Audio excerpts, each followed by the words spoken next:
भारत में कितने कार्टून बने हैं आप लोग जानते हैं। हम इस वीडियो में वही बताने वाले हैं। छोटा भीम जो हर लोग देखते हैं और उनके साथ हमारे लोगों का इमोशन जुड़ा होता है।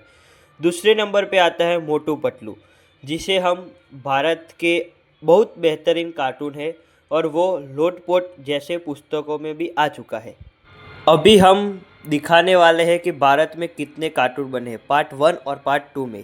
फिर नंबर पे आते हैं सिंघम, उसके बाद आता है रोल नंबर 21 जेने तमे જોઈ જશે गुजरात। फिर हर लोगों के जान साइकिल में होती है शिवा।